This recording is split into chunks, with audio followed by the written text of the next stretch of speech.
बाहरी दृश्य, डंपिसाच की हवेली, आधी रात। डंपिसाच फुसफुसाते हुए, किसने कहा?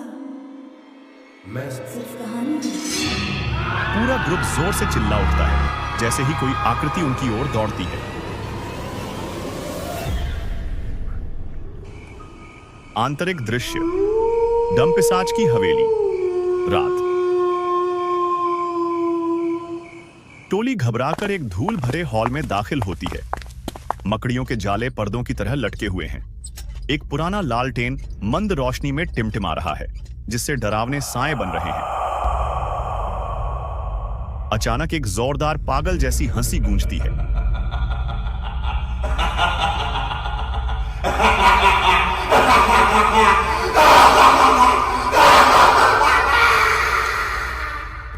अंधेरे से चपरी बच्चा निकलता है। बिखरे बाल, चौड़ी आंखें, फटे पुराने कपड़े। चपरी बच्चा हंसते हुए, स्वागत है डंपिसाच के मेहमान या उसका खाना। हाँ हाँ हाँ। मांकुदा धीरे से, ये लड़का कौन है? करान सिंह गंभीर स्वर में। कहते हैं कि एक पागल लड़का हवेली में रहता है, लेकिन कोई नहीं जानता कि वह जिंदा है या मरा। हाँ, शायद दोनों, शायद कोई नहीं, लेकिन डंपिसाच वो हकीकत है और वो देख रहा है। हालदार, बस बहुत हुआ, बच्चा हट जाओ। अचानक दीवारें गड़गड़ाने लगती हैं। हवा में एक भयानक गुर्राहट गूंजती है। चपरी बच्चा की मुस्कान गायब हो जाती है। उसकी आंखों में डर झलकता है। चपरी बच्चा डरते हुए, ओह नहीं, तुम्हें यहां नहीं आना चाहिए था।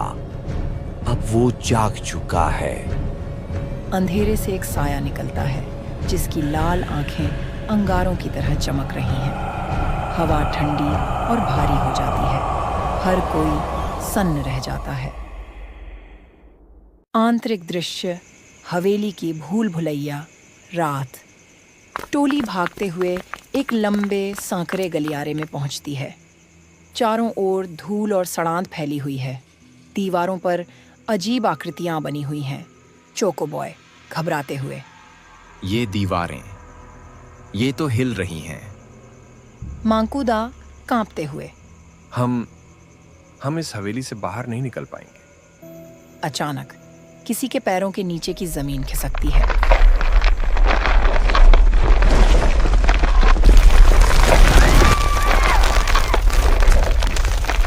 हालदार और करान सिंह तुरंत लपककर याशिका को पकड़ते हैं, जो एक गहरे गड्ढे में गिरने वाली थी।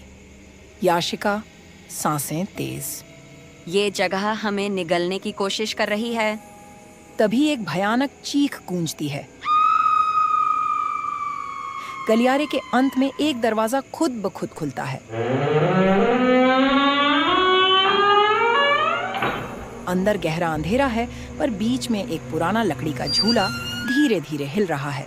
उस पर एक गुड़िया बैठी हुई है, जिसकी आंखों से लाल रोशनी झांक रही है। करान सिंह, हमें आगे बढ़ना होगा, खड़े मत रहो। टोली सावधानी से अंदर प्रवेश करती है। तभी दरवाजा अपने आप बंद हो जाता है। आंतरिक दृश्य, हवेली का रहस्यमयी कक्ष, रात। इस कमरे में हर दीवार पर खून के धब्बे हैं। फर्श पर कई टूटी हुई हड्डियां बिखरी हुई हैं। अचानक एक जोरदार ध्वनि गूंजती है, जैसे कोई किसी को खींच कर ले जा रहा है। चपरी बच्चा फुसफुसाते हुए, अब बचने का कोई रास्ता नहीं, डंपिसाच आ गई है। चारों ओर से परछाइयां घनी होने लगती हैं। हवा में एक अजीब सड़ी गली गंध फैल जाती है। तभी दीवार पर लगे पुराने शीशे में एक आकृति झलकती है। लंबा पतला शरीर, फटी पुरानी चोगे जैसी पोशाक और चमकती हुई लाल आंखें। डंपिसाच गूंजती हुई आवाज में, मुझे जगाने की हिम्मत कैसे की?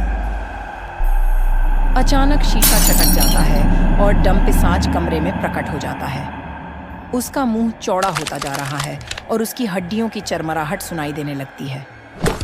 याशिका चीखती है। हालदार अपनी बंदूक निकालता है, लेकिन डापिचाच अपनी भयानक शक्ति से उसे हवा में उठा देता है। तुम सब अब मेरे हो। अचानक हवेली की छत से कुछ गिरने की आवाज आती है।